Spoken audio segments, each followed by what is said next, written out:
Em nome do Padre, do Filho e do Espírito Santo. Amém. A gente resolveu gravar esse vídeo porque ele pode ajudar mais gente.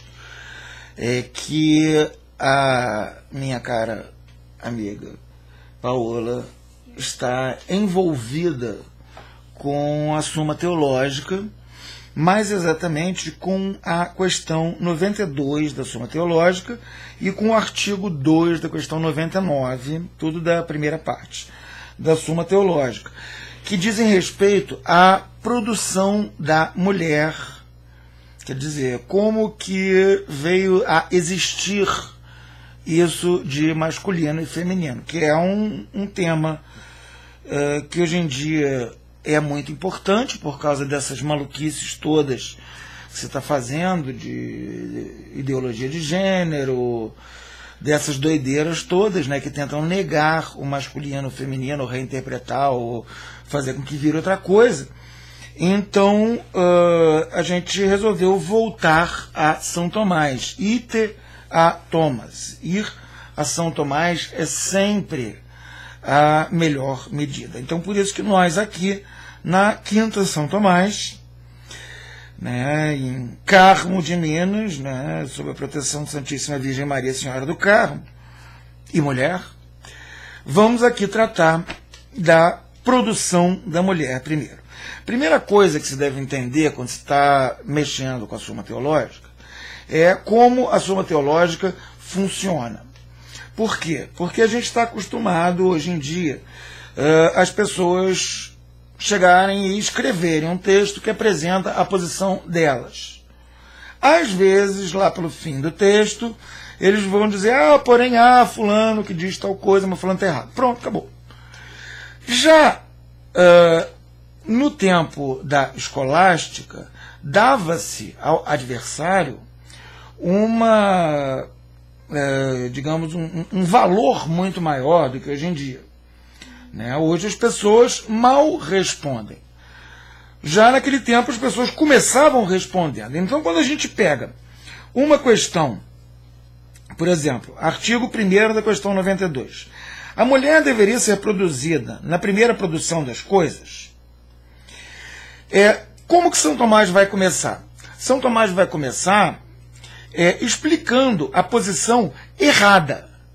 Qual é a posição errada? No caso, é que parece que a mulher não deveria ser produzida na primeira produção das coisas. Tá? A gente vai ver depois o que é a produção das coisas, primeira produção das coisas, isso tudo. Mas eu estou agora explicando como é que funciona a suma em geral. Aí ele vai pegar e vai botar várias objeções, né? No caso são 3 objeções. Depois dessas 3 objeções, ele vai sempre apresentar um argumento de autoridade, seja uma citação bíblica, seja uma citação de algum padre da igreja, alguma coisa que coloque aquilo no seu devido lugar. Agora, esse argumento de autoridade, ele não basta, nem poderia bastar. Né? Para um moderno, bastaria. Mas aqui não basta. Então, ele vai ter depois uma parte que ele vai dizer como que a coisa realmente funciona. E, finalmente, depois ele vai ter a resposta a cada objeção. Então, cada artigo vai ser composto, recapitulando, primeiro, das objeções à tese que ele está defendendo, depois do que se chama o sed contra, o mais por outro lado, em sentido contrário, cada tradução vai botar o sed contra de uma maneira, depois o respondeu, quer dizer, eu respondo que é assim e não assado, por exemplo. E aí explica direitinho por quê. E depois ele pega cada uma dessas objeções e demole as objeções até não sobrar nada. Basicamente é esse o esquema. Então nós vamos ver isto 5 vezes, porque nós vamos ver 5 artigos diferentes. Os 4 artigos da questão 92 e o artigo 2 da questão 99. Todos eles dizem respeito à mulher. Os artigos da questão 92. Primeiro, com a produção das coisas, deveria ser produzida também a mulher, ou a mulher deveria ser produzida na primeira produção das coisas? Segundo, a mulher deveria ser feita do homem. Terceiro, seria da costela do homem. Quarto, foi feita imediatamente por Deus. E o artigo 2 da questão 99, no primeiro estado, teriam nascido mulheres? Tudo isso, a resposta é, desde logo, sim. Faz a pergunta esperando-se a resposta sim. Mas ele vai começar sempre explicando e tratando da melhor maneira possível o não. Como assim tratando da melhor maneira possível? Se a gente pega uma argumentação que tem uma falha, por exemplo, a gente pode, numa discussão, num bate-papo de botequim, a gente pode chegar e apontar logo essa falha. Já o que São Tomás faz é procurar revestir aquilo da melhor maneira possível, tornar aquilo o mais sem falhas possível, para que ele vá responder ao ponto principal que é feito. Então, às vezes, uma objeção que é feita dentro de um contexto, dentro de um ambiente que não é lá essas coisas, São Tomás vai eliminar esses aspectos todos para que não se tenha como responder, digamos, covardemente essa questão, para que a resposta seja forçosamente uma resposta àquilo que é trazido. Tá? Então, tendo isso em mente, vamos começar vendo as coisas na ordem que São Tomás apresentou. Então, a primeira coisa que eu vou fazer vai ser explicar o vocabulário e a parte filosófica subjacente ao vocabulário que a gente vai encontrar em cada uma das objeções, sed contra, respondeu, resposta às objeções do artigo 1º da questão 92. Quanto ao primeiro artigo, então, assim se procede. Parece que a mulher não deveria ser produzida na primeira produção das coisas. Ou seja, as pessoas que estão erradas acham que a mulher não deveria ser produzida na primeira produção das coisas. Isso é uma coisa bastante interessante como argumento. Por quê? Porque a gente encontra no livro do Gênesis Deus criando todas as coisas, e aí ele descansa no sétimo dia, e depois, na hora que ele resolve caprichar, aí que ele faz a mulher. Né? Mas isso é uma primeira produção das coisas. Quer dizer, a mulher, ela não é uma coisa que surja indiretamente, imediatamente, né? Tanto que vai ser a questão 4, foi feita imediatamente por Deus. A mulher, ela não é um fruto do homem, ou de uma árvore, ou de um hipopótamo, do ornitorrinco. A mulher, ela é algo feito imediatamente por Deus. Algo que foi feito nessa primeira produção das coisas. Quando Deus fez a criação, quando ele criou isso tudo, ele criou também a mulher. Então, quais são os artigos que negam isso? Que a mulher não, que afirmam que a mulher não deveria ser produzida nessa primeira produção das coisas. Quer dizer, não deveria ter sido feita por Deus quando ele criou todo o universo. Primeiro, com efeito, diz o filósofo no livro da Geração Animal, que a fêmea é um macho que falhou. Ora, continua a objeção. Na primeira instituição das coisas, nada houve de falha ou deficiente. Logo, na primeira instituição das coisas, a mulher não pôde ter sido produzida. O que quer dizer isso? Primeiro, vamos ver essa citação do filósofo. Filósofo quer dizer Aristóteles. Quando Tomás se refere a Aristóteles, ele diz o filósofo. Com P maiúsculo, que é com PH, né? A mulher é um macho falho. Isso não quer dizer que a mulher seja uma coisa errada, por assim dizer. Né? Sim, que a mulher, ela é diferente do homem, de uma maneira que, coisa muito curiosa, a biologia moderna conseguiu discernir perfeitamente no contexto da formação do embrião, na gravidez, em que todo embrião ele é, de início, fêmea, mas depois ele recebe hormônios masculinos, no caso de ser um homem, e aí ele se torna um homem. Então a mulher é aquele embrião que não recebeu aquele hormônio. Por isso ela é diferente. Mas ela não é diferente no sentido de ser um homem errado. Não. Ela simplesmente não é um homem.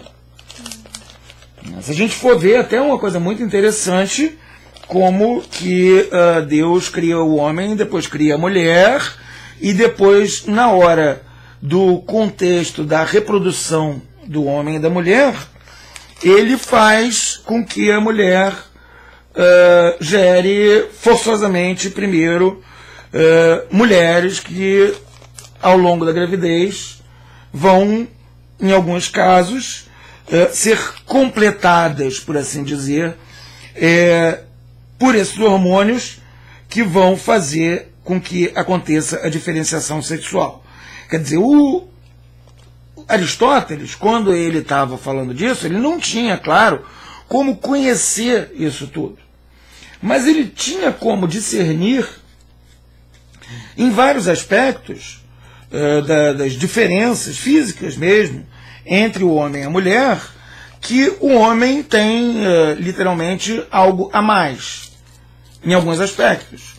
Como, por exemplo, a força física, a genitália exposta, um pelame maior, barba. Né? O homem ele tem algo a mais. Não que isso faça o homem um animal superior, nem nada do gênero. Muito pelo contrário. Você precisa dos dois para ter a humanidade. Você pode botar dois caras, Adão e Evandro, no paraíso, não ia nascer ninguém. Não rola. Né?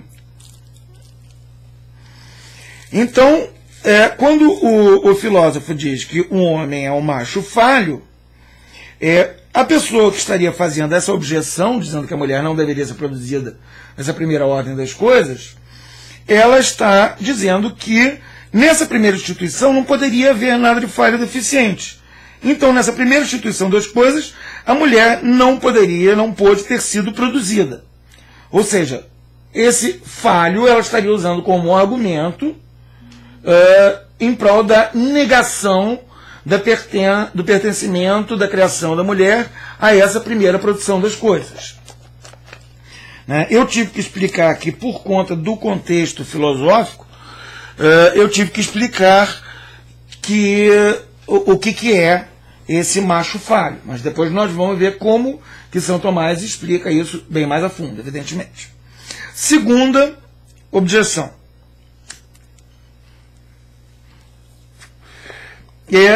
Além disso, a subjeção e o estado de minoridade são consequências do pecado.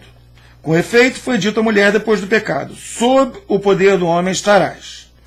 E Gregório ajunta que onde não pecamos, aí somos todos iguais. Ora, por natureza, a mulher é inferior ao homem em poder e dignidade, pois ensina Agostinho, é sempre mais honroso ser agente que paciente. Logo, a mulher não pode ter sido produzida na primeira produção das coisas antes do pecado. Quer dizer, isso, no fim, é o refrão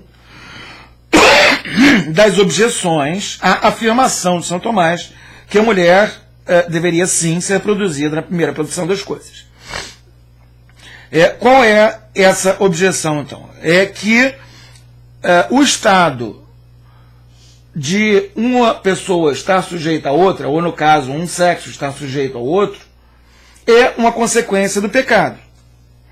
Mas a mulher, por natureza, é inferior ao homem em poder e dignidade, porque é sempre mais honroso ser agente que paciente. O que quer dizer isso? Isso quer dizer que o homem faz coisas à mulher. Né? Por isso que não existe mulher estuprando o homem ficando grávido. Né? Se a gente pegar uma feminista de hoje em dia, por exemplo, das mais radicais, ela vai dizer que a relação conjugal é um estupro. Por quê? Porque o homem é o agente, a mulher é a paciente. Por mais que ela seja uma paciente que esteja adorando aquilo tudo, né, na relação conjugal, ela está ali recebendo, acolhendo, e faz parte da natureza feminina receber e acolher.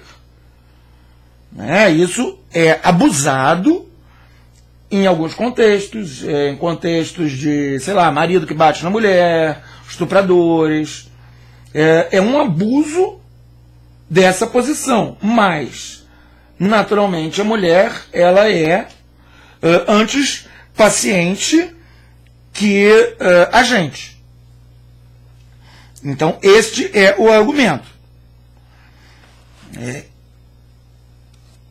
Ou seja, se depois do pecado a mulher passou a estar inferior ao homem, se antes do pecado somos todos iguais, como diz São Gregório, o que a gente teria aí? A gente teria a negação de que a mulher seria produzida antes de todas as coisas, porque a situação da mulher em relação ao homem seria uma situação que só depende do pecado. Mas essa situação ela vem da própria natureza da mulher. Essa é a argumentação. E é uma boa argumentação. Na medida em que, realmente, mesmo o pecado original não fez com que, sei lá, a genitália dos sexos se trocassem e o homem deixasse de carregar na barriga para passar a ser a mulher. Não. Mas então como que pode ter uma coisa que é da natureza da mulher, mas que vem diante do pecado? Essa é a objeção, e é uma boa objeção. A gente vai chegar nela depois. E a terceira objeção. A terceira objeção não é lá tão boa. O que ela diz? Que, além disso, é preciso cortar pela raiz as ocasiões de pecado. Mas Deus sabia de antemão que a mulher seria uma ocasião de pecado para o homem, então não deveria ter produzido a mulher.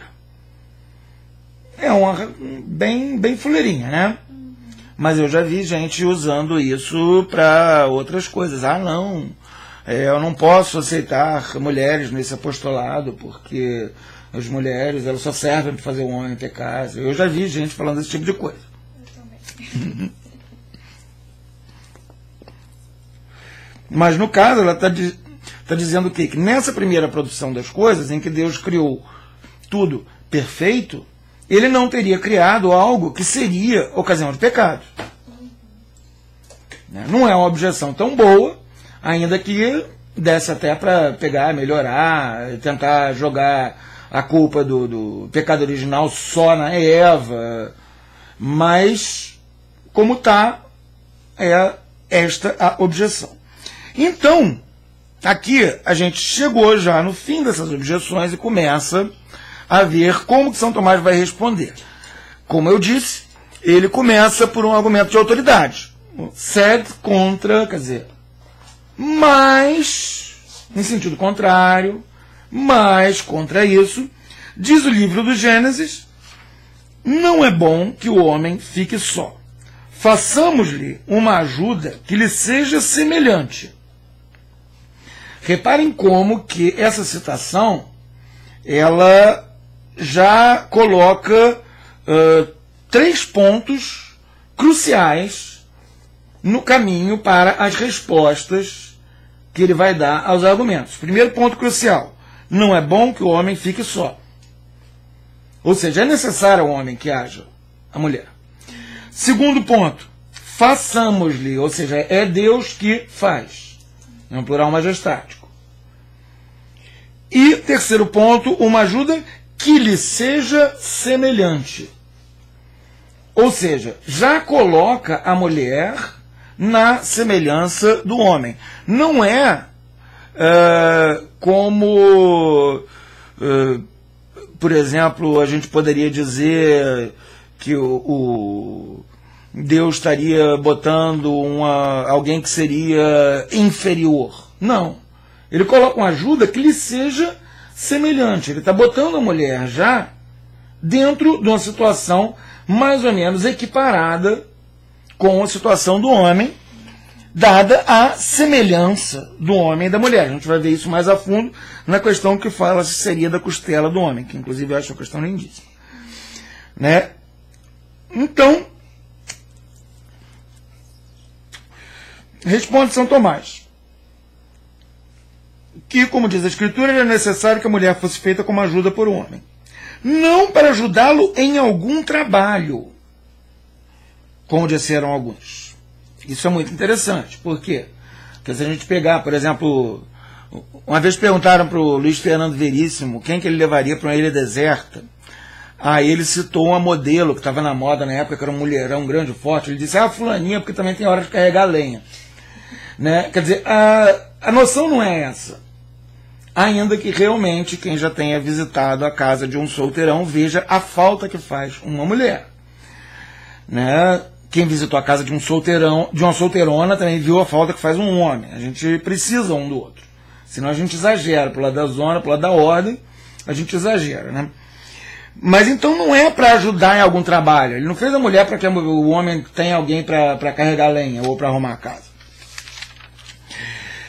Porque para qualquer outro trabalho o homem podia ser assistido mais convenientemente por outro homem do que pela mulher.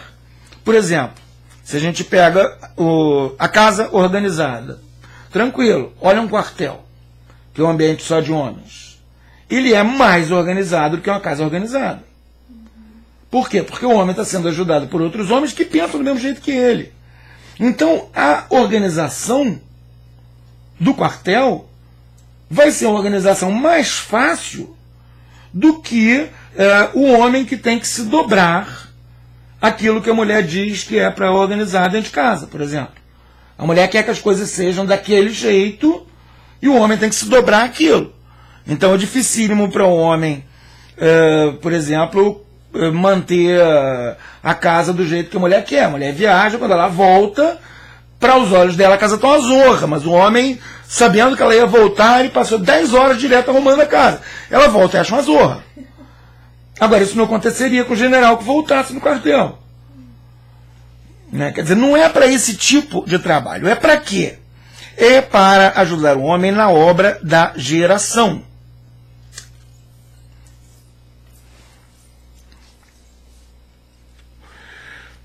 E a gente vê isso com mais clareza, continua São Tomás, quando a gente considera o modo da geração entre tudo quanto é ser vivo. Tem alguns seres vivos, continua São Tomás, que são gerados por um agente de outra espécie. São gerados, por assim dizer, sem semente, a partir de uma matéria conveniente, graças à potência ativa dos corpos celestes. O que ele quer dizer isso? O que ele quer dizer nesse sentido? A gente tem que entender uma questão da biologia do tempo dele, basicamente. Na biologia do tempo dele, acreditava-se que havia uma coisa dita a geração espontânea, que depois se provou que não existia. Mas, por exemplo, mosquitinho de fruta, as pessoas achavam que aqueles mosquitinhos de fruta, eles não eram filhos de outros mosquitinhos de fruta, eles nasciam da fruta. Né? E é esse tipo de coisa que ele diz, quer dizer, que há formas de vida. Reparem que isso é muito interessante, se a gente parar para pensar, porque a biologia moderna, ela está muito mais próxima, ela exige muito mais fortemente a intervenção divina na criação de vida do que a biologia do tempo dele. Né? Na criação original, o mosquitinho de fruta vem de outro mosquitinho, outro, até que Deus criou. Já naquele tempo você achava que não, que era a conjunção de todas as forças, né? Não se leia isso da potência ativa dos corpos celestes, não quer dizer que quando o Sol está em virgem nem nada do gênero. Quer dizer que quando se tem uma maré adequada e uma luz adequada e aquele ambiente adequado, então pode aparecer aquele bichinho, ou aquela planta, ou aquele líquen, ou aquela coisa que eles não tinham naquela época como traçar a origem até um outro semelhante. Outros, continua ele, têm ao mesmo tempo a potência de gerar e a potência de gerar ativamente e passivamente, como as plantas que são geradas a partir de uma semente. Não há nas plantas nenhuma atividade vital mais nobre do que a geração. Por isso, com muita razão, nelas a potência generativa ativa está sempre unida à passiva. O que quer dizer isso? Isso quer dizer que uma planta só faz gerar e crescer. A planta, ela tem uma alma, mas essa alma da planta, ela é extremamente básica. Ela serve, para a gente usar a linguagem da biologia de hoje, ela serve para dirigir aquela multiplicação de células, para dirigir a polinização e todas essas coisas, para que a planta cresça. Mas a planta não faz mais do que crescer. A gente tem também essas potências na nossa alma. Quer dizer, a gente tem geração de células, a gente cresce, a gente tem isso tudo. Mas a planta, ela só tem isso. Ela tem menos do que a gente, ela tem menos do que o cachorro, porque ela só tem isso. Ela só tem essa capacidade de gerar uma outra planta e crescer. E a partir daí se tornar pasto para um bicho, limpar água ou qualquer outra atividade que torne essa planta boa na ordem de todas as coisas. Porque cada planta tem a sua função nessa ordem de todas as coisas. Nessa ratio divina. Nome do meu livro recém-lançado, vão lá comprar, editora Vive, viv.com.br, propaganda descarada. Mas então, entre os animais perfeitos, quer dizer, a gente subiu da planta para o bicho. O bicho que vai além daquilo, o bicho que corre, o bicho que come. Entre os animais perfeitos, a potência generativa ativa corresponde ao sexo masculino e a passiva ao sexo feminino. Ou seja, o sexo feminino não vai espalhar os seus óvulos pelos machos. É o contrário. Aí poderia vir algum biólogo maluco qualquer dizer, não, mas e o sapo que ela solta os óvulos? Ela solta os óvulos porque a sapa solta os óvulos porque o sapo espremeu ela e aí ele vai soltar os espermatozoides em cima dos óvulos. Até pode haver uma que outra espécie em que a fêmea vá em busca do macho. Mas basicamente o que a gente tem na hora da geração é que a fêmea vai acolher essa potência generativa passiva. Quer dizer, ela vai gerar acolhendo. E o homem vai gerar como agente, colocando aquilo ali, fazendo alguma coisa ali.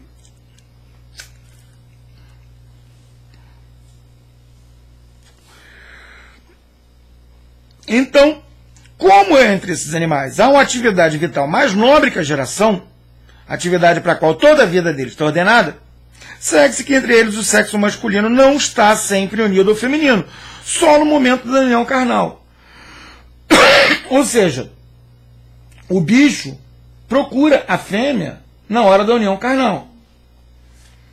Não é como uma planta que está ali esperando a polinização. Não. A agência do macho, ela vai ao ponto dele procurar ativamente a fêmea e ativamente ele fazer nela a geração de um outro bichinho da mesma espécie. Assim podemos pensar que pela união carnal o macho e a fêmea se tornam uma só coisa, como na planta se unem permanentemente o masculino e o feminino. Embora em alguma delas seja predominante um deles, e em outras o outro. Quer dizer, na planta a gente tem sempre a planta que tem o princípio gerativo ativo, masculino, a planta que tem o princípio gerativo passivo, feminino. Às vezes as duas estão dentro de uma mesma árvore. Às vezes é uma árvore do lado da outra. Mas só o que vai acontecer é que esse princípio gerativo masculino vai alcançar, seja pelo passarinho, pela abelhinha, etc., o feminino, para fazer a polinização e aí haver essa geração. Mas aquilo está sempre ali. Não é uma coisa em que acontece uma união destinada só à geração. Porque toda a vida da planta é destinada à geração. Porque ela não faz nada além disso. Já os animais, o homem muito mais, mas isso depois, já os animais, eles têm fins mais nobres, eles vão mais longe, eles fazem mais coisas, eles têm coisas mais importantes a fazer da própria vida do que simplesmente gerar mais da mesma espécie. O homem, então, além dos animais, quer dizer, além do passarinho, além da aranha, além de todos esses bichos que tem por aí, o homem ele tem uma coisa que vai muito além disso tudo, que é a atividade vital mais nobre, o conhecimento intelectual. Ou seja, o homem ele vai além do bicho. O bicho já tem essa diferenciação entre macho e fêmea, porque ele já é mais do que a mera reprodução, mais do que a mera geração. Ele já tem outros fins. Já o homem ele tem um fim nobrérrimo, muito acima disso tudo. Então, por causa disso, por causa do homem ter essa capacidade intelectual, que nos faz ser imagem e semelhança de Deus, que nos faz ser capazes de, sei lá, criar esse ambiente todo, essa filmadora, isso tudo vem do fato de que a gente está muito acima de um cachorro, de um macaco. Nenhum macaco jamais construiu uma câmera de vídeo, uma cadeira, um estante, escreveu um livro. Né? Então, se o macaco ele já tinha isso, mais ainda o homem deveria ter a distinção, então, entre a potência de gerar ativa do macho e a potência de gerar passiva da fêmea. Ela está, assim, também necessariamente presente no homem. Reparem que os bichos foram criados antes do homem. Então eles foram criados com essa divisão já. Ou seja, essa divisão entre a potência de gerar ativa e passiva, ela já estava presente naquelas espécies. Por quê? Porque elas são mais do que plantas. A planta só faz isso. Não precisa ir além disso. Já esses outros, eles têm isso, tem esse momento, tem a hora em que o bicho vai cruzar. O homem, então, que é muito mais do que o bicho, ele tem que ter isso de uma forma, inclusive, muito mais ordenada e muito mais complexa até. Se a gente for ver, né, uma cadela entra no cio e pronto, saiu, cruzou. Já o homem não. O homem tem todo o contexto conjugal, etc e tal, etc e tal, que vem da nossa natureza. Senão, uma pessoa que se comporte como um cachorro, ela, na verdade, está ficando abaixo do cachorro. Porque ela é tão acima do cachorro que, ao negar essa superioridade natural do homem ao se comportar como um cachorro, ela está se colocando abaixo do cachorro, porque o cachorro é incapaz de negar a sua condição de cachorro. Né? O homem consegue, então ele consegue se botar abaixo do cachorro. Chesterton dizia que quando o homem se comporta admiravelmente bem, ele está acima dos anjos. Quando ele se comporta odiosamente mal, ele está abaixo dos animais. É por isso. Porque um cachorro não consegue pecar. Um passarinho não consegue fazer um genocídio. Querer um genocídio. Já o homem consegue. Né? Então, por esse motivo, devia haver no homem, com mais razão ainda, a distinção entre essas duas potências, de modo que fossem produzidos separadamente o homem e a mulher, e, entretanto, se unissem carnalmente para a geração. Quer dizer, dentro de todo um contexto humano, que é muito mais complexo do que o contexto meramente animal, e o contexto meramente animal já é mais complexo do que o contexto vegetal. Porque o homem tem dentro de si essa capacidade vegetativa da alma, o homem tem dentro de si essa capacidade animal da alma, que é um pleonário, porque animal quer dizer dotado de alma, anima, em latim. Né?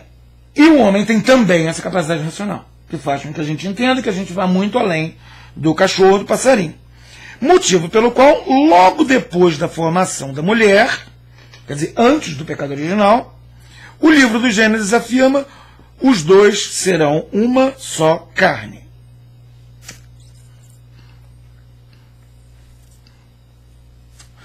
Quer dizer, com isso a gente acabou a argumentação de São Tomás acerca de por que a mulher deveria ser produzida na primeira produção das coisas. Quer dizer, a mulher deveria ser produzida na primeira produção das coisas porque cabe bem ao homem que haja um princípio gerativo ativo separado do princípio gerativo passivo, quer dizer, homem e mulher, que se unam para a geração. Porque o homem tem fins mais nobres, o homem tem uma natureza mais nobre que os bichos, que por ter uma natureza mais nobre que as plantas, já tem isso. Então o homem tem que ter isso ao cubo. Daí todo o nosso contexto conjugal, etc. E tal. Aí ele vai responder aos argumentos. O primeiro argumento que nós vimos era aquele que apelava a Aristóteles, que a mulher é um macho falho. Então, se a primeira instituição das coisas não poderia haver nada de falho, então a mulher não deveria ter sido produzida. Vai dizer São Tomás que, em considerando a natureza em particular, a mulher é deficiente e falha. Porque a potência que há no sêmen do macho visa produzir alguma coisa que lhe seja semelhante em perfeição segundo o sexo masculino. Se for gerada uma mulher, isso resulta de uma fraqueza da potência ativa ou de alguma má disposição da matéria ou ainda de alguma mudança proveniente de fora, como por exemplo dos ventos do sul que são úmidos. O que é isso? O que ele está dizendo aqui? Ele está dizendo, dentro de uma biologia e de uma física aristotélica, o mesmo que a biologia moderna diz. Quer dizer, o espermatozoide, quando ele chega lá, ele poderia vir a ser um homem. Mas se ele não sofrer essa entrada de hormônios masculinos num determinado momento da gestação, é que vai vir uma mulher.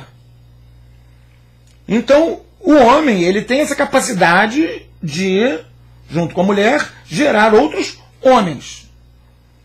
Isso é até uma coisa interessante, se a gente vê que, por exemplo, uma barbaridade que tem cientistas já fazendo, queira Deus que não façam isso com gente, mas daqui a pouco vai rolar, se pegar 2 óvulos de 2 fêmeas, é possível já para a ciência de hoje em dia conseguir produzir um embriãozinho do sexo feminino, não do sexo masculino. E é isso que ele está dizendo. Quer dizer, daqui a pouco vai ter um cientista louco que vai pegar os óvulos de uma dupla do mesmo sexo, mulheres, e vai produzir uma menina. Ele não vai conseguir produzir um menino. Já o homem, ele consegue produzir um menino, tendo a mulher como força gerativa passiva para trabalhar junto com ele. Já a mulher não, ela não tem nela a capacidade de produzir um outro homem, só uma mulher. É interessante porque a gente acaba voltando para Aristóteles, voltando para a percepção aristotélica da realidade das coisas. Porque toda essa física, essa biologia mecanicista, ela funciona muito bem para você pegar o geralzão, assim, mas quando você começa a adentrar muito nas coisas, você começa a perceber diferenças de natureza, de coisas que você só pode ter como lidar dentro de uma metafísica aristotélica, não uma metafísica matemática, como a da física moderna. As coisas dos ventos do sul que são úmidos, que ele dá aqui como exemplo, uma mudança proveniente de fora, tem gente que vai rir disso, até você ver que, por exemplo, há uma influência do pH da genitália feminina na sobrevivência dos espermatozoides, facilitando um ou outro sexo. Por exemplo. Que é exatamente o mesmo tipo de coisa.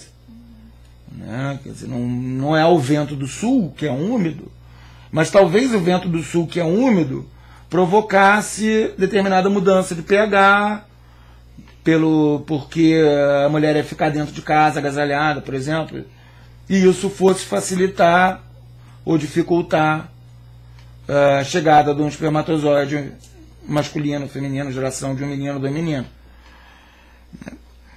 Mas, se a gente considerar a natureza universal, quer dizer, não a natureza particular da mulher, aquela mulher, ela poderia ter sido um homem, se ela tivesse recebido aqueles hormônios a mais.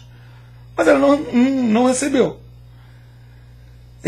Mas a natureza universal da mulher, se considerarmos a natureza universal, a mulher não é falha.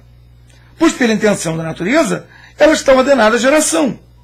A intenção da natureza universal depende de Deus, porque Ele é o autor universal da natureza.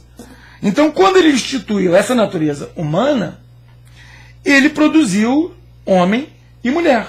Ele fez os dois. Porque faz parte da natureza humana que hajam homens e mulheres. Agora, dentro disso, a gente vai ter essa diferença. Quer dizer, a mulher, ela tem um monte de coisas a menos, por assim dizer, mas ela tem uma capacidade muito, muito, muito superior, que é a capacidade da geração, de acolher. Um homem não engravida, um homem não consegue fazer uma vida nova surgir dentro dele. Até o que eu estava falando, os cientistas loucos, eles conseguiriam produzir uma menina a partir de duas mulheres, mas não conseguiriam produzir uma menina sem mulheres, ou produzir um menino. Seria impossível. Existe tribo das Amazonas, mas não existe tribo dos Amazonos. O que eles vão fazer? Não rola.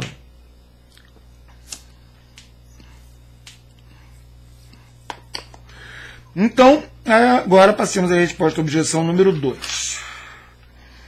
A objeção número 2 é aquela que dizia que a mulher é inferior ao homem em poder e dignidade por natureza, porque ela é paciente antes que a gente, então ela não poderia ter sido produzida antes do pecado, porque onde não pecamos somos todos iguais. Responde São Tomás que há dois tipos de subjeção. A primeira subjeção servil, quando o senhor dispõe do súdito para a sua própria utilidade. Quer dizer, se eu chego para um subordinado meu e digo, faça isso, porque eu quero, porque isso é bom para mim. Isso só apareceu depois do pecado. Mas tem uma outra subjeção, que a gente poderia chamar em termos modernos, de ordenação social, que é a subjeção econômica ou civil, quando o senhor dispõe dos súditos para a utilidade e o bem deles. Que é, por exemplo, quando a prefeitura diz aqui, onde estiver pintado com a faixa amarela, não estacione o carro porque é a entrada de uma garagem, ou é um lugar por onde passa um ônibus, etc. É para o bem dos próprios súditos. Não é para o bem do chefão. Essa subjeção, essa segunda subjeção, teria existido antes do pecado. Quer dizer, se não tivesse havido o pecado original, Adão e Eva tivessem crescido, se multiplicado no paraíso, etc., alguém tivesse inventado um automóvel, alguém ia ter que chegar e inventar a faixa amarela para não estacionar. Porque faltaria à multidão humana esse bem que é a ordem, se alguns não fossem governados por outros mais sábios. Ou seja, existe, recapitulando, esses dois tipos de subjeção. Uma é quando uma pessoa está a serviço de outra para o bem do chefe, e a outra é quando alguém está ordenando para o bem de todos. Está colocando em ordem, não está dando ordens. Está colocando em ordem para o bem de todos. E é de acordo com essa segunda coisa que a mulher é submetida ao homem. Pois o homem possui, por natureza, maior discernimento de razão. O que quer dizer isso? Por exemplo, se uma mulher e um homem se casam, estão lá, fazem uma família, aí eles têm um molequinho. Aí o molequinho está lá fazendo alguma arte bastante inocente e um vizinho grita com ele, joga uma coisa nele. A mulher será algum dia capaz de perdoar esse vizinho? Nunca. Jamais. Já o homem vai conseguir. Porque nele, ele consegue usar a razão para segurar isso. É por isso que a função do homem e da mulher no lar, a mulher seria o primeiro-ministro cuidando dos assuntos internos e o homem o presidente cuidando das relações exteriores. Porque se você bota a mulher para tratar com o vizinho, não vai dar certo. Ela vai tomar bronca do vizinho. É esse tipo de coisa que acontece em miríades de planos. Mas é esse tipo de coisa que faz com que haja essa subjeção necessária, que não é essa subjeção do primeiro tipo. Quer dizer, o homem não pode chegar, sentar em casa, ligar a TV, gritar, mulher, traz cerveja. Isso é subjeção do primeiro tipo. É subjeção pecaminosa, errada, vem do pecado. Uma coisa que seja para o bem dele. Agora, o homem pode chegar e dizer, olha, recebi o salário, então vamos lá agora fazer compras, porque senão não vai dar para fazer não sei o que. Ele pode pegar e fazer isso. Né? Porque ele vai ter, em relação a ela, algumas capacidades de ordenação que funcionam em outro plano, num plano mais externo. Se a gente pega no livro dos Provérbios, capítulo 31, da mulher forte, por exemplo, a gente vê, o marido dela exerce uma função semelhante no vereador. Ele se reúne no conselho dos anciãos, enquanto a mulher está lá tomando conta de todo o interior da casa. Ele é o cara que lida com o exterior, ela é quem toma conta no interior. Agora, esse interior depende do exterior. E é por isso que a gente vai dizer que existe esse tipo de subordinação, em que o homem vai ter uma última palavra enquanto ele estiver buscando o bem de todos. Não para buscar o próprio bem. Ele não pode escravizar a mulher. Isso é aquele primeiro tipo, que não aconteceria se não fosse pecado.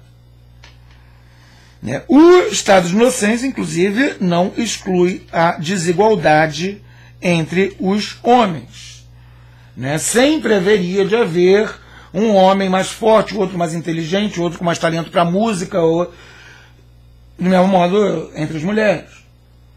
Uma mulher mais inteligente, uma mulher mais bela, que é um trunfo que a mulher tem que o homem não tem. Sempre existiria isso, essa desigualdade. Ela é querida por Deus. Porque sem haver desigualdade, não pode haver ordem. Como é que eu vou arrumar uma estante com 500 exemplares do mesmo livro? Não dá. Agora, se eu tenho 500 livros diferentes, eu tenho várias ordens possíveis. Até ordem de cor, ordem de tamanho, ordem de assunto, ordem de nome de autor. E é por isso que é necessário que haja essa desigualdade. O homem não é igual à planta. O homem e a alface são coisas diferentes. Graças a Deus. Porque o homem vai comer alface. A alface foi feita para o homem comer. A vaca também. Então, essa existência de desigualdades em todos os planos, ela é necessária para que haja uma ordem. E a terceira questão é aquela que a mulher viria a ser ocasião de pecado, então Deus não deveria ter produzido a mulher para não colocar o homem em pecado. Diz São Tomás, evidentemente, que se Deus tivesse suprimido tudo em que o homem encontrou ocasião de pecado, o universo teria ficado incompleto. Não se poderia suprimir o bem comum para evitar um mal particular. Especialmente porque Deus é poderoso o suficiente para ordenar qualquer mal para o bem. E isso é uma coisa que, inclusive, nos faz lembrar das proibições atuais. O governo americano proibiu o álcool no século passado. O governo atual está toda essa confusão porque proibiu não levar a criança na cadeirinha especial. É isso, você não pode suprimir o bem comum para evitar um mal particular. Uma criança pode ter um acidente, é a vida. Você não pode suprimir o bem comum. Todas as crianças são forçadas a ficar no negócio como se todas elas os carros fossem bater para evitar aquele mal particular. É a mesma situação. Então, a mulher tem tentação, tudo bem. Ela, cerveja, batata frita, está cheio de tentação por aí. Não dava para ter evitado isso tudo. Então, passando para o artigo 2. Artigo 2º da questão 92. utrum mulier deverit fieri ex viro, ou seja, se a mulher deveria ter sido feita do homem. Então, se a pergunta diz, a mulher deveria ter sido feita do homem, a resposta é sim. Então vamos ver as objeções. Quer dizer, a galera que está defendendo que não deveria ter sido feito do homem, a galera que está falando besteira.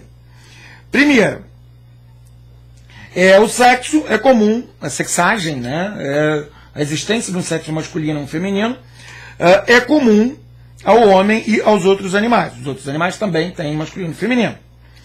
Ora, nos bichos as fêmeas não são feitas dos machos, então isso também não deveria ter sido feito do homem. Repara que a gente está falando da Eva sendo feita a partir de Adão. Além disso, segunda objeção, entre as coisas da mesma espécie a matéria é a mesma. Ora, o homem e a mulher são da mesma espécie. Logo, dado que o homem foi feito do barro da terra, assim também deveria ter sido feita a mulher, não do homem. Quer dizer, a mulher deveria ter sido feita do barro da terra, não deveria ter sido feita do homem. Porque a matéria é a mesma para a mesma espécie. Faz sentido, é uma objeção interessante. E a resposta dela é mais linda ainda. Terceiro, além disso, a mulher foi feita para ajudar o homem em vista da geração, né, o que a gente viu antes. Não foi feita para ir buscar cerveja para o homem sendo feita como escrava. Ela é auxílio do homem para a geração. Ela é submetida ao homem para o bem dos dois, nunca para o bem só dele. Ela não pode ser escravizada por ele.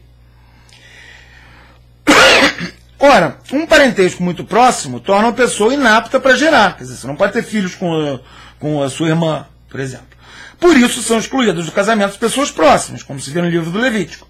Então a mulher não deveria ter sido feita do homem, porque ela sendo feita do homem, ela vai ter, em termos modernos, um código genético que é exatamente igual ao dele, vai ser como se fosse uma irmã dele, então o filho vai nascer com duas cabeças. É uma boa argumentação. Interessante.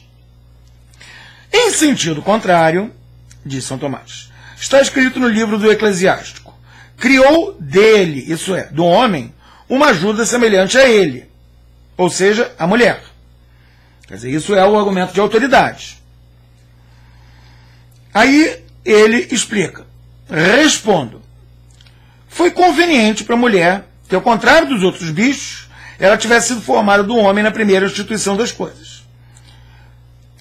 Por 4 razões.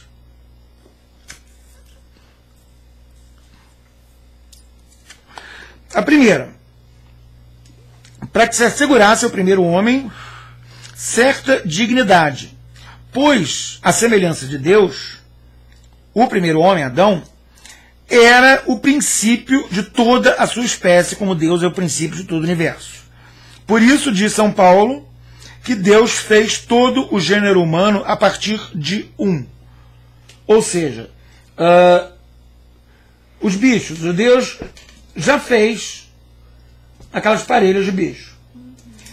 Então você não tem como apontar o primeiro cachorro, o primeiro lobo, no caso, né? Já o homem não. A gente tem um primeiro homem, um proto-homem. Né? Por um, em um, todos fomos criados. Todos nós, inclusive a própria Eva, viemos de Adão. E por um, todos fomos salvos. Né? Diz a tradição, inclusive, que o crânio de Adão estava enterrado debaixo do Monte Calvário. Tem muitos ícones que tem esse crâniozinho aparecendo embaixo. Calvário quer dizer crânio, na verdade. Calva. Por causa dessa tradição. Então, o homem, ele tem assim essa dignidade única. Uma dignidade na qual ele é semelhante a Deus, por ele ser o princípio de toda a humanidade, e a nós, descendentes do mesmo Adão, compete organizar, ordenar, etc., o resto da criação. Para o bem de todos, inclusive do resto da criação. Não nos compete, sei lá, eliminar uma espécie, por exemplo. Esse tipo de coisa que se andou fazendo nesses séculos de loucura que vem acontecendo por aqui. Né? E, segundo, a mulher foi criada do homem para que o homem amasse mais a mulher e a ela se apegasse de maneira mais inseparável, sabendo que fora produzida dele. Quer dizer, uma coisa que normalmente nós não conseguimos fazer, quer dizer, nós homens, que é gerar a vida, Adão foi a exceção. Por quê? Porque assim como uma mulher, ela não pode, por exemplo, o exemplo que eu dei, esquecer ou maltrata um filho seu. Ela não pode, a mulher não consegue esquecer o filho. Adão não consegue esquecer Eva. E nós não conseguimos esquecer quem a gente ama.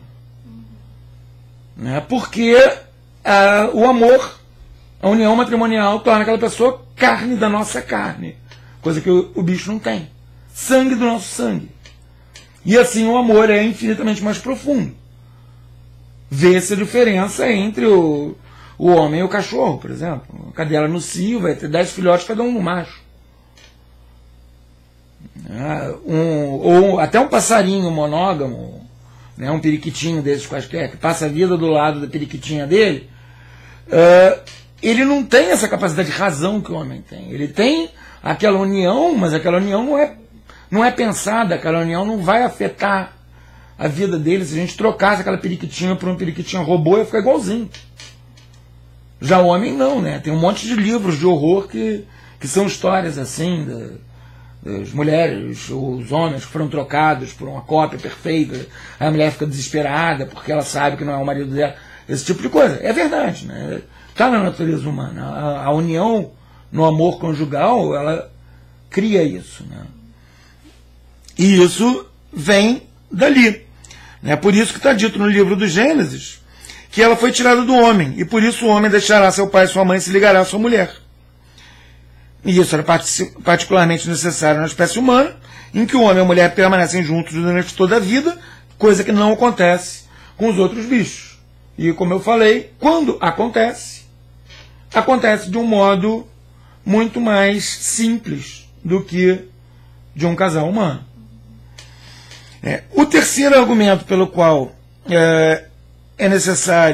foi necessário que a mulher viesse do homem é que, como disse Aristóteles, o homem e a mulher se unem entre os humanos não só para as necessidades da geração, quer dizer, para ter filhinhos, como os outros animais, mas também para a vida doméstica, na qual há outras atividades do homem e da mulher, no qual o homem é a cabeça da mulher. Portanto, convinha que ela fosse formada do homem como de seu princípio.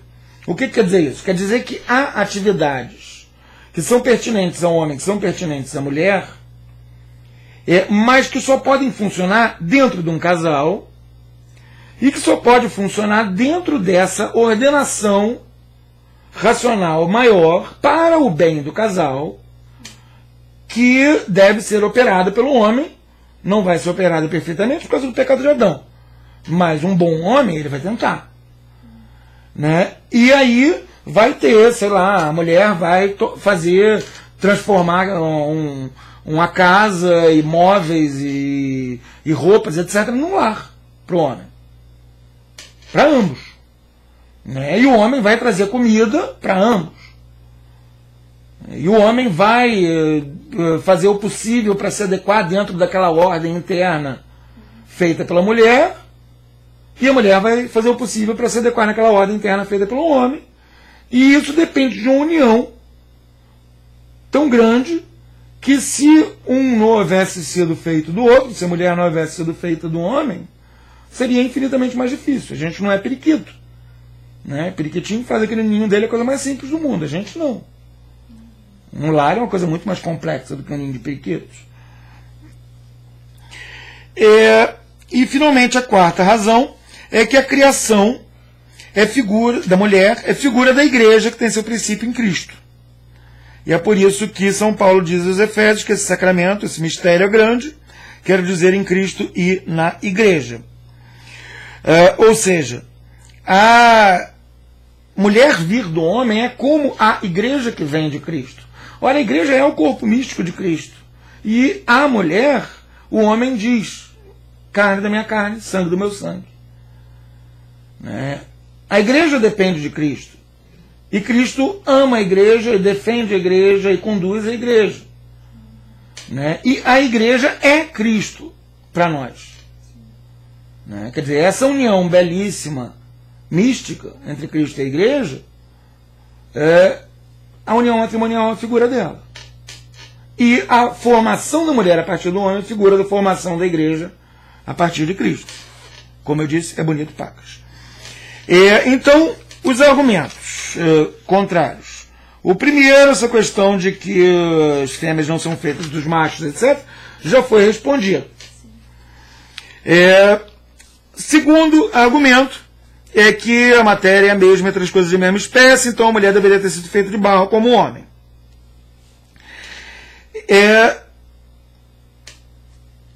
A resposta básica é que a matéria é aquilo de que se faz alguma coisa. A natureza criada, quer dizer, todas as coisas que Deus fez, tem um princípio determinado, que é Deus. E sendo ela determinada a um fim, que tem que ser Deus também, ela age segundo um processo determinado. Para que a coisa seja ordenada, ela tem que ter o seu primeiro princípio como seu fim último. Daí que a partir de uma matéria determinada, ela vai produzir alguma coisa de uma espécie determinada. Ou seja, um periquitinho não vai dar à luz um coelho. Né? De uma planta não vai sair um animal. Mas o poder divino, que é infinito, pode produzir uma coisa da mesma espécie a partir de qualquer matéria. Por exemplo, o homem a partir do barro. E a mulher a partir do homem. Então, a resposta, o que ela é, resumindo? É que nós estamos falando da primeira produção das coisas. Em que Deus estava criando as coisas por um processo ao qual a gente não pode fazer esse tipo de analogia, porque ela não cabe, porque era Deus que estava fazendo ali. Não era coisa que estava fazendo sozinho.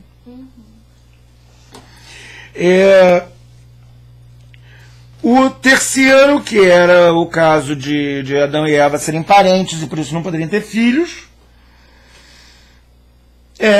a resposta também é a mesma. A mulher foi produzida a partir do homem, não por uma geração natural, sim unicamente pelo poder divino. E por isso ela não é, geneticamente até, filha dele. Como a própria igreja não é filha de Cristo, esposa de Cristo. Então ela não é filha dele, provavelmente Deus, na hora de fazer ali, fez uns genes radicalmente diferentes, inclusive para poder evitar que desse esses problemas logo no comecinho. Né? Provavelmente ele fez isso em todos os bichos, na hora de fazer a mulher do homem, ele também o fez para evitar esse tipo de problema. Então acabamos o artigo 2º, o artigo 3º, o mais bonito de todos. A mulher deveria ser formada da costela do homem? Se a pergunta é essa, qual é a resposta? Sim, deveria.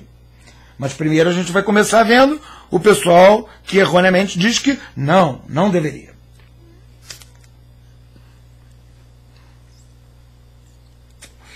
Então, primeira argumentação é a favor da ideia de que a mulher não deveria ser formada da costela do homem. É que a costela do homem era muito menor do que o corpo da mulher. Então, para você fazer uma coisa maior a partir de alguma coisa menor, você tem que adicionar alguma coisa. Só que tem que adicionar tanta coisa que se diria que a mulher foi formada a partir desse resto de coisa que você adicionou, porque a costela seria a minoria ali dentro. Se Deus tiver usado, sei lá, madeira, não tem mais madeira do que costela, seria a ideia. Ou então, a outra opção seria por rarefação, quer dizer, Deus iria botar água no feijão daquela costela e fazer uma costela hiperporosa, gigantesca, em forma de mulher. Ora, o corpo da mulher não é menos denso do que o corpo do homem. Uma mulher de 1,5 m não pesa 1 quilo. Ela não tem o mesmo peso de uma costela de 200 gramas. Né? Logo, não haveria ter sido por rarefação, como quem bota água no feijão. Ela teria que ter sido formada a partir de adição de alguma outra coisa. Então seria 99% outra coisa e uma costelinha Adão. Então não se pode dizer que ela foi formada de Adão. É um argumento que tem seu peso. Segunda objeção. Não tinha nada de supérfluo na obra da primeira criação. Então o corpo de Adão estava perfeito com a costela. Tirando-se a costela de Adão, ele ficaria imperfeito. E é inadmissível que Deus fosse criar uma imperfeição na sua criatura favorita. Excelente objeção, diria eu. Né? Além disso, dói você tirar uma costela de alguém. Antes do pecado não tinha dor. E, portanto, Deus não teria retirado a costela do homem para formar uma mulher. Péssima objeção, ao meu ver, mas havia quem a fizesse. Por isso, São Tomás a botou aqui. Sed contra. Porém, por outro lado, argumento de autoridade, está escrito no livro do Gênesis: edificava Dominus Deus costam de Adam em mulher. Né? Deus edificou com a costela que tirou de Adão a mulher. Da costela que foi tirada do homem, o Senhor Deus fez a mulher. Respondo dizendo, São Tomás, que era conveniente que a mulher fosse formada da costela do homem. Primeiro, para significar que entre o homem e a mulher deve haver uma união de sociedade. Pois, como tem na primeira epístola a Timóteo, nem a mulher deve dominar o homem, e por isso ela não foi formada da cabeça do homem, nem deve ser desprezada pelo homem, como se lhe fosse submetida de modo servil, ou seja, a mulher ser um auxiliar para o bem do homem e não para o bem de todos, né? Aquela coisa que a gente viu, aqueles dois tipos de dominação. Por isso ela não foi formada dos pés, para não ser uma escrava do homem. Em segundo lugar, em razão do mistério. Qual o mistério? Que foi do lado de Cristo, adormecido sobre a cruz, que jorraram os sacramentos pelos quais a igreja foi instituída: o sangue e a água. Então, Cristo foi ferido do lado. E a partir dali veio a igreja. Adão foi ferido do lado, a partir dali veio a mulher. E ainda é a mesma belíssima analogia mística. Que na verdade o homem e a mulher são figura de Cristo e a igreja, Adão e Eva e um casal.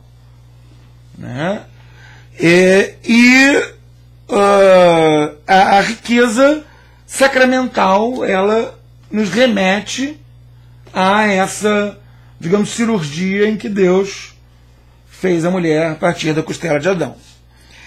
Então, vendo os argumentos, o primeiro é aquele que a mulher teria sido feita juntando a costela a mais alguma coisa. Então a costela seria minoria em vista de tanto outro material.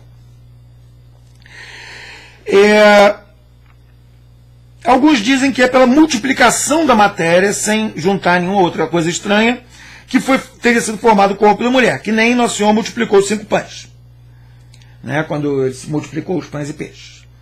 Mas isso é impossível, porque a multiplicação citada aconteceu ou por uma modificação da substância da matéria, quer dizer, a coisa deixou de ser isso, passou a ser aquilo, ou por uma modificação das dimensões da matéria, do tamanho dela. Mas ela também não pode ter sido feita por uma modificação das dimensões da matéria, porque seria aquela rarefação, que a gente teria aí um monte de pães e peixes levíssimos, juntando tudo daria o peso dos pães e peixes originais. Mas não é rarefação. Então, o que pode acontecer é uma adição de matéria ou por criação de matéria, quer dizer, Deus criou mais matéria a partir daquela costela para ser Eva, Nosso Senhor criou mais matéria a partir daqueles pães, ou o que São Tomás acha mais provável, por conversão. Ou seja, ele pegou o ar que havia em volta e transformou em mais pães e mais peixes, por exemplo.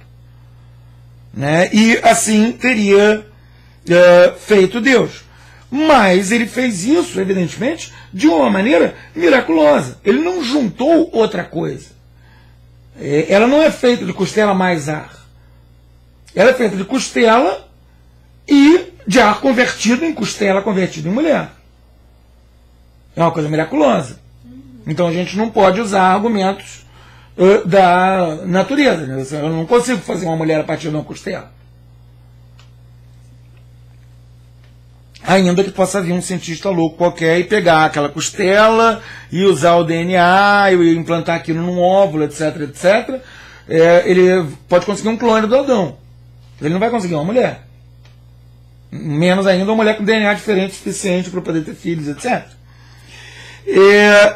O segundo argumento, que é que essa costela era perfeição de Adão e Deus teria tornado Adão imperfeito. Essa costela pertencia à perfeição de Adão, mas não à perfeição individual, sim ao princípio da espécie. Então tirar essa costela foi algo como tirar o sêmen do homem, que é uma operação prazerosa, inclusive, o que elimina o terceiro argumento, que é o argumento de que teria doído e não havia dor no paraíso. Também. Então, resumindo, por que a mulher foi tirada da costela do homem? Para que houvesse, ao mesmo tempo, uma tremenda união entre o homem e mulher, e, ao mesmo tempo, uma união em que a mulher nem mandasse no homem, nem fosse escrava dele. Ela estivesse do lado dele. Isso é um troço bonito dessa, inclusive. Por isso que esse é o meu favorito. O artigo 4º. Agora, a mulher foi imediatamente formada por Deus? Foi sim. Agora tem uma galera que diz que não. Tem 3 objeções.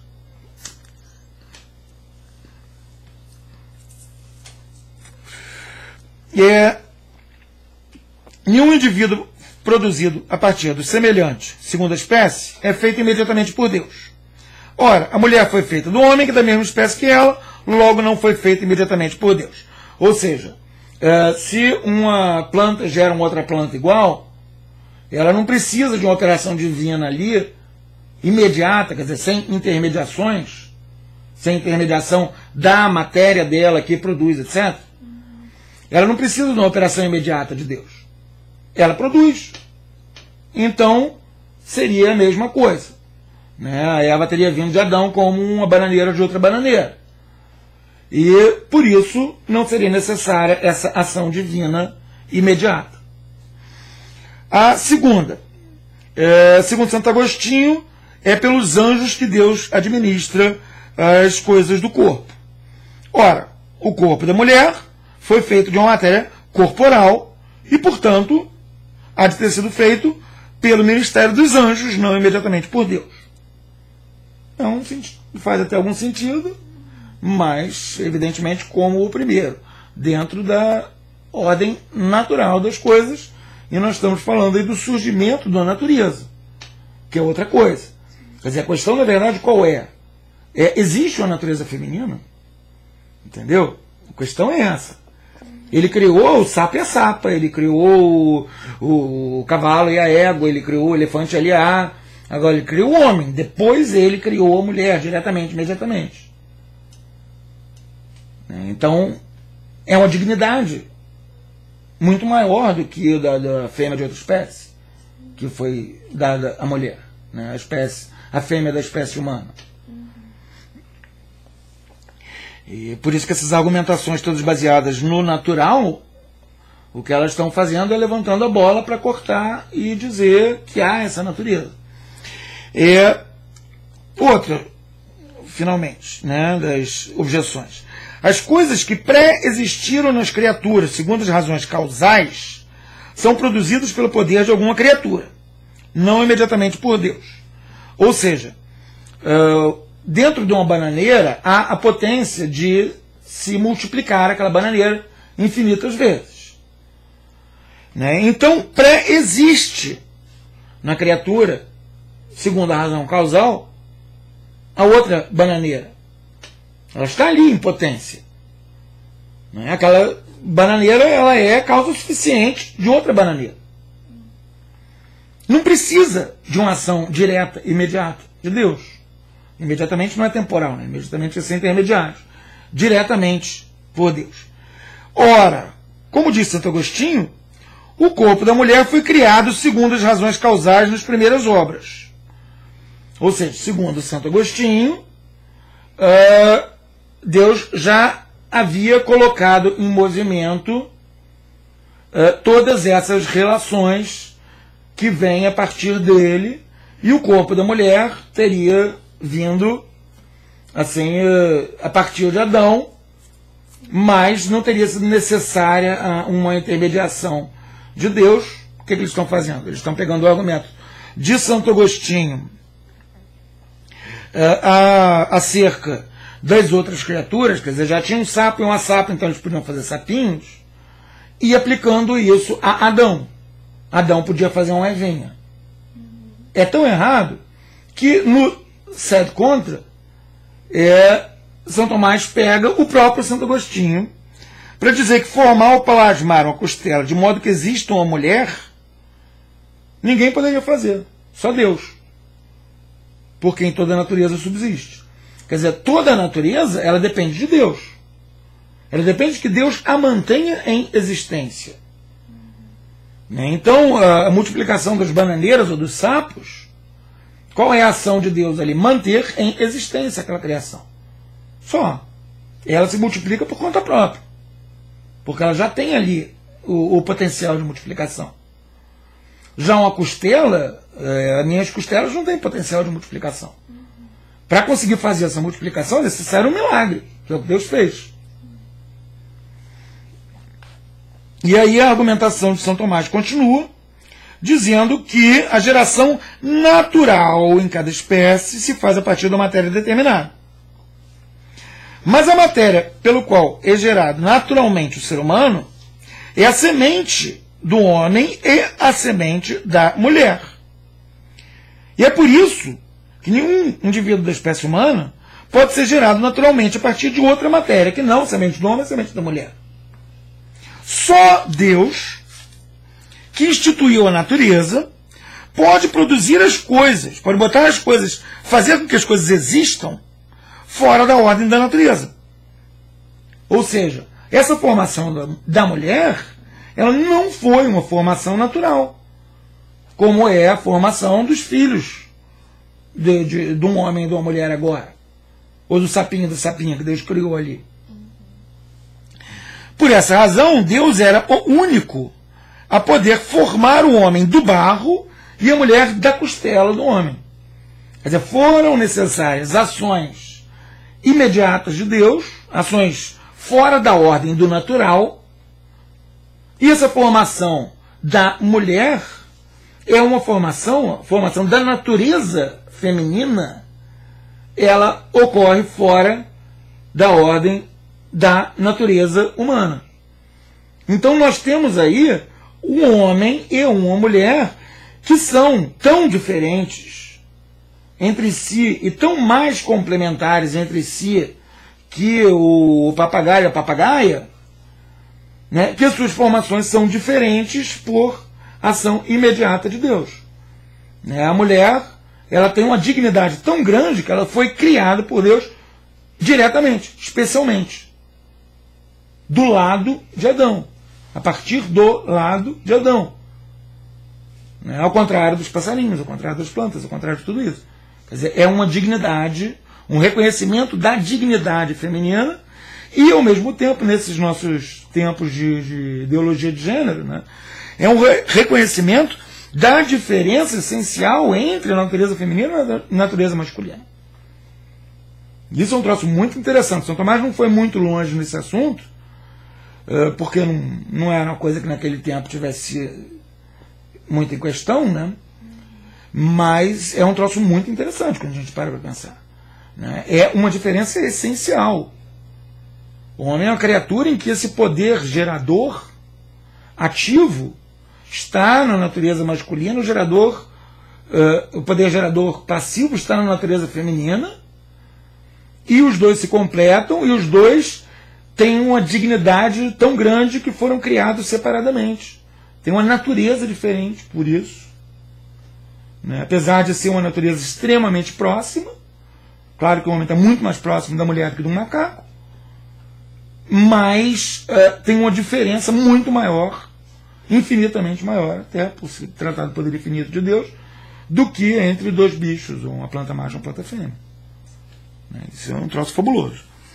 Então, o primeiro argumento, né, que o indivíduo produzido a partir do semelhante segundo a espécie não precisa de Deus, né, o sapinho, a sapinha faz um outro sapinho, a bananeira faz outra bananeira. O que ele responde? Que é um argumento que faz sentido quando se trata de uma geração natural, mas não é o caso. O segundo, que diz que as coisas corporais são administradas pelos anjos, não sabemos se os anjos prestaram seu serviço a Deus na formação da mulher. O certo é que, como o corpo do homem não foi formado do barro pelos anjos, assim também o corpo da mulher não foi formado pelos anjos da costela do homem. Agora, se tinha um anjinho ali ajudando a segurar, fazendo, soprando, sei lá, são outros 500. Mas a ação era Deus. O agente ali era Deus, não um anjo. O terceiro argumento,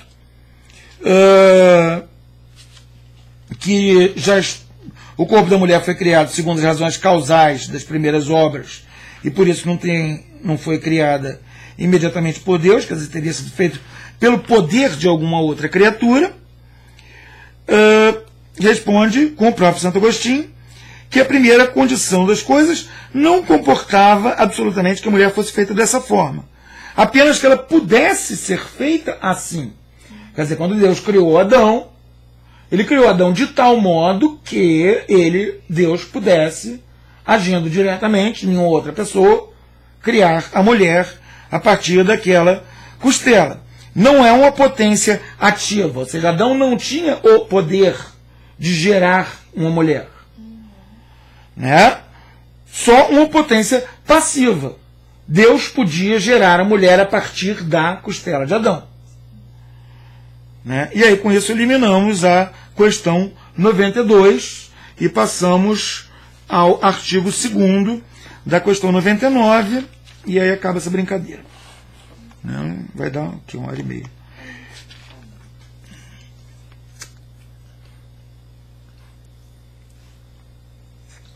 Já achou a questão 99, artigo 2? Beleza. No primeiro estado, quer dizer, no estado de Adão e Eva, antes do pecado original, teriam nascido mulheres? Se ele perguntou, a gente já sabe qual é a resposta. Teriam sim. Mas há quem negue isso. Nós temos aqui 3 argumentos contra a possibilidade do nascimento de mulheres no paraíso. Eu já diria, pelo amor de Deus, que paraíso seria esse que não houvesse mulher? Paraíso tem que ter mulher, pelo amor de Deus. O primeiro é, ainda apelando ao mesmo artigo de Aristóteles, que a mulher é um macho falho. E que não poderia acontecer nada contra a natureza na geração humana no paraíso, na condição original, no primeiro estado, então não teria nascido nenhuma mulher. A segunda objeção é que quem age gera alguém semelhante a ele, a não ser que seja impedido por alguma deficiência da potência, indisposição da matéria. Por exemplo, um fogo pequeno não consegue queimar madeira verde, porque a madeira está ali com aquela água que impede o fogo de continuar. Mas na geração, a potência ativa está no macho. E não haveria, no estado de inocência, nem deficiência de potência no macho, nem indisposição da matéria na fêmea. E por isso todo mundo nasceria macho. Bom argumento. É um bom argumento. Além disso, no estado de inocência, a geração estava ordenada à multiplicação dos homens. Então ela podia se fazer de modo suficiente pelo primeiro homem e pela primeira mulher, porque eles nunca iam morrer. Então não ia precisar nascer nenhuma mulher, na medida em que podia ser todo mundo filho direto de Adão e Eva. Também é um argumento que faz algum sentido. O melhor aqui eu diria que seria o segundo. O terceiro ainda faz algum sentido. Sed contra, né? Mas, ao contrário, a natureza procederia na geração como Deus a instituíra. Quer dizer, Deus fez a geração daquele modo. Então ela iria acontecer do jeito que Deus fez. Contudo, como está dito no Gênesis, Deus instituiu o homem e a mulher na natureza humana. A natureza humana não é só uma natureza masculina. Por conseguinte, também naquele estado teriam sido gerados homens e mulheres, radicalmente diferentes.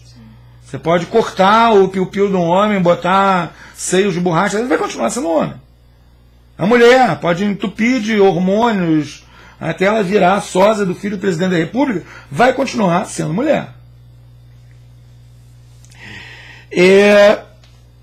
Responde então São Tomás, né, esse primeiro argumento é do livro do Gênesis, né, a autoridade é o livro do Gênesis. Gênesis 1, 27, 2, 22. Respondo, nada faltou no estado de inocência do que pertence à perfeição da natureza humana. O que é perfeição? Perfeição é a coisa que chegou plenamente ao ato. Tá? A coisa que existe, além do potencial, aquilo que é em ato. A coisa que realmente existe. Isso é a perfeição. A existência já é uma perfeição. Né? Então, do mesmo modo que diversos graus de coisas pertencem à perfeição do universo, né? Existe o frio, existe o calor, existe um monte de coisas diferentes para que exista o universo, também pertence à perfeição da natureza humana a diversidade dos sexos. Né? Tanto que Deus criou o homem e a mulher por ação direta, imediata dele. Criação imediata do homem a partir do barro, criação imediata da mulher a partir do costela. Uma ação direta de Deus. Né? O homem não tinha, como nós vimos na questão imediatamente anterior, né, a 4 da 92, o homem não tinha, artigo 4 da questão 92, o homem não tinha em si a potência ativa de gerar uma mulher a partir do seu costela. Só potência passiva, quer dizer, dava para Deus fazer isso, porque Deus o criou de tal modo que ele pudesse fazer isso. Mas a mulher não brota da costela do homem. No máximo um furúnculo. Então, por isso, no estado de inocência, um e outro sexo, homem e mulher, porque é necessário que haja um homem e mulher para a perfeição da espécie humana, teriam sido produzidos por geração. Primeira objeção, que a mulher é um macho falho, então ela não teria acontecido porque isso seria uma coisa antinatural. E nada antinatural aconteceria no paraíso. Ela é um macho falho porque está fora da intenção da natureza particular, não da intenção da natureza universal. Ou seja, aquele embrião não recebe os hormônios que fazem com que ele se torne um embrião de sexo masculino. Então, por isso, naquele embrião, se pode dizer, por comparação com o outro que recebeu, que faltou-lhe algo. Mas não se pode dizer isso da natureza humana. Por quê? Porque se faltasse a mulher, aí sim estaria faltando algo. Porque a presença da mulher e a presença do homem são necessárias. A natureza feminina e a natureza masculina, juntas, compõem a natureza humana. Então, ali, se está falando da produção daquela uma menininha. Pode-se dizer que faltou algo. Mas, para a natureza do homem como um todo, faltaria algo se faltasse menino, se faltasse mulher. Então é necessário que haja isso. Isso é apenas o modo como ela é produzida. Não é uma inferioridade, é uma falha no sentido dela ser um humano aleijado. Não. Ela não é um humano aleijado. Simplesmente o mecanismo de criação dela é não lhe dar tudo que foi dado ao homem, para que ela possa acolher o homem. Sim. Quanto ao segundo argumento, que é aquele da semelhança, né? Quer dizer, o Adão e Eva, Adão, ele mandaria o espermatozoide capaz de tudo, e Eva daria tudo que o útero dela seria capaz de dar. Né? Então, a partir daí, só teria como nascer homem, porque o útero dela é capaz de dar aqueles hormônios masculinos, aquelas coisas todas. Aí, diz São Tomás que a geração da mulher não acontece só pela indisposição da matéria ou deficiência da potência ativa, mas, por vezes, por causa de algum acidente exterior ou de alguma coisa que acontece, um pensamento na alma pelo qual facilmente muda-se o corpo. E o corpo, no estado de inocência, estava mais submisso à alma. Quer dizer, por exemplo, Adão podia comer uma feijoada e pensar, agora eu vou jogar bola, depois eu faço a digestão. Mas o corpo estava submetido à alma. Então, de acordo com a vontade do gerador, se distinguiria o sexo da criança. Quer dizer, Adão e Eva diriam, vamos fazer uma menininha? Vamos fazer um menininho? E aí, a partir daí, Eva faria aquilo que é a perfeição da natureza feminina, que é aquela geração na qual não acontecem aqueles hormônios, etc e tal, etc e tal. Ou a perfeição da natureza masculina, para nascer um molequinho. E, finalmente, acabando nessa confusão, praticamente 1h30 certinho, né? Quanto ao terceiro, o terceiro argumento é que Adão e Eva poderiam ter feito toda a população, só uma população só de homens. A prole, os filhos de Adão e de Eva que teriam nascido dotados de vida animal. Ou seja, daquela capacidade de gerar vida que os animais todos temos. Né? O cachorro tem, o homem tem, etc. Pela união, eles teriam nascido dotados de vida animal. Então seria conveniente tanto gerar quanto comer, etc. E conviria, portanto, que todos gerassem, não somente os primeiros pais, de onde parece decorrer que teriam nascido tantas fêmeas quanto machos, tantas mulheres quanto homens, para que pudessem se unir e gerar outros, na medida em que faz parte da perfeição do homem. Esse poder de gerar, ele não teria sido impedido no paraíso para os outros. E, por ser necessário um homem ou uma mulher, não teriam nascido apenas homens. Né? E com isso nós completamos essas questões da Suma Teológica. Ficou alguma coisa faltando? Não, acho que foi tudo. É a segunda parte, né? Questão de segunda parte. Não é o que eu falei por engano no começo, que era da primeira parte, não. São as questões da segunda parte. Mas é isso, então. Espero que você tenha aproveitado. Tchau, valeu. Inteiro.